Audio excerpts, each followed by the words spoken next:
Start. Unfortunately, the proper development of affiliated colleges has not received the attention it deserves.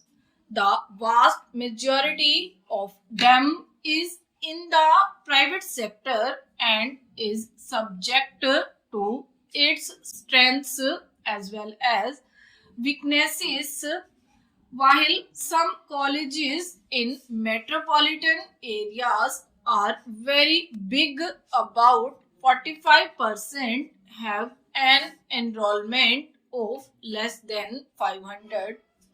As higher education is spreading to rural areas, the proposition of such institutions is tending to grow. As in size, they also shown a very wide range in quality. Many of these institutions have low standards due to poor facilities and medical staff, while some are outstanding institutions which can compare favorably with university departments.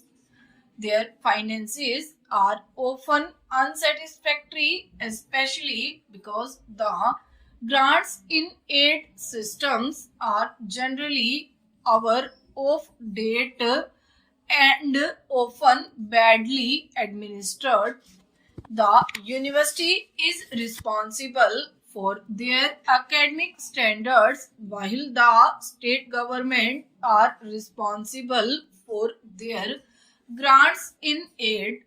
The dichotomy also adds to their difficulties, especially because the close collaboration needed between the two is sometimes absent.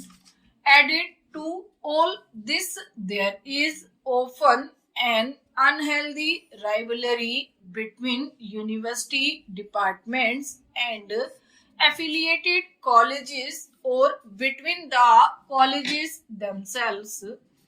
I am of the view that in the larger interests of improving standards in higher education, it is necessary to concentrate for the next 5 to 10 years on improving the quality of affiliated colleges. Several measures will have to be taken to this end. The location of colleges will have to be carefully planned so as to avoid the creation of small institutions which tend to be uneconomic and inefficient. Our attempt should be to ensure that within about 5 years or so of its establishment, each college must have an enrollment of not less than 500. The courses to be provided in colleges should be carefully coordinated, especially where a town or city has more than one college. Intensive programs of in-service education through summer institutes and other means should be developed for the staff affiliated colleges. The system of grants in aid should be liberalized so that the colleges can afford to have adequate staff of high quality as well as good teaching facilities.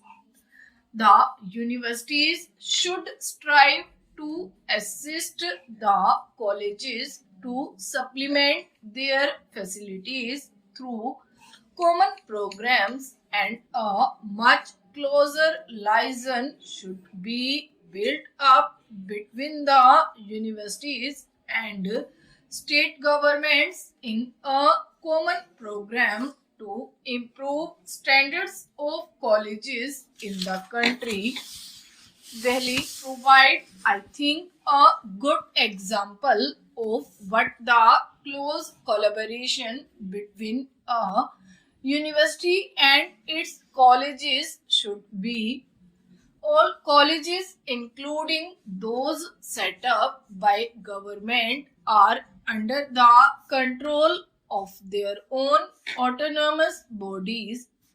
The remuneration qualifications of teachers in the colleges and university is the same, and methods of recruitment are similar. The teaching programs are very well coordinated. The grants in aid is liberal and is given by the University Grants Commission on the recommendation of the university. The results of this approach have been outstanding, and the Delhi colleges have give a much better account of themselves than in many other areas.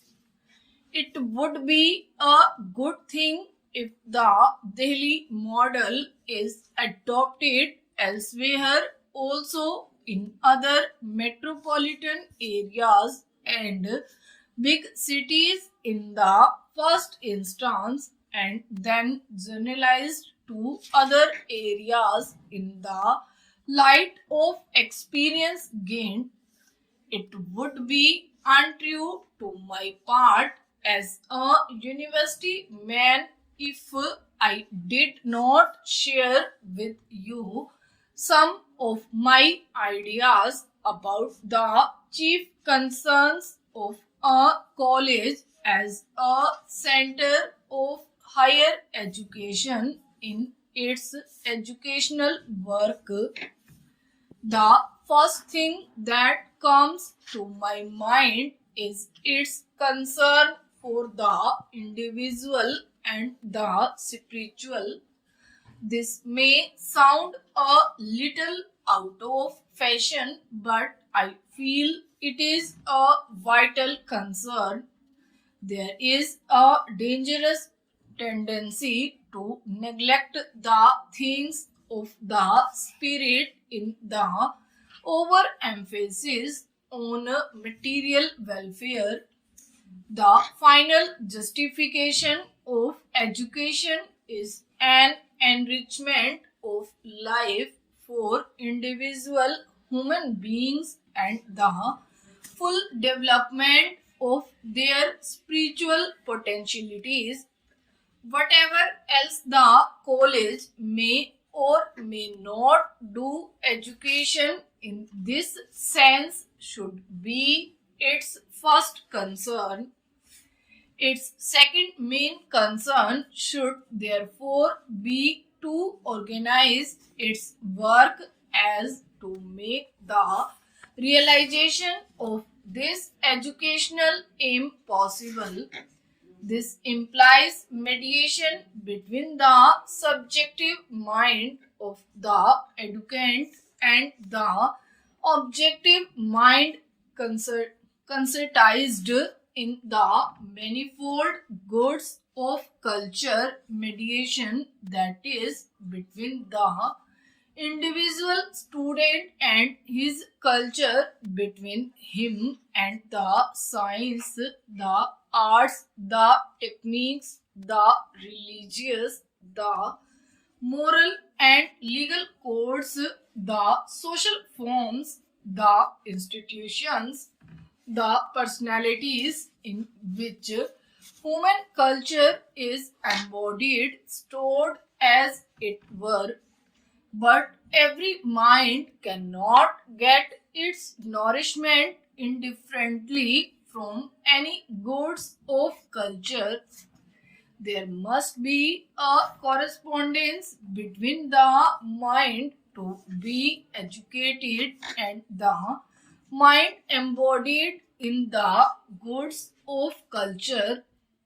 the good college can never do too much to initiate the student into the process of the self-discovery of his inclinations and aptitudes, and to see that the goods of culture selected to educate him correspond to his mental relief, which is good for future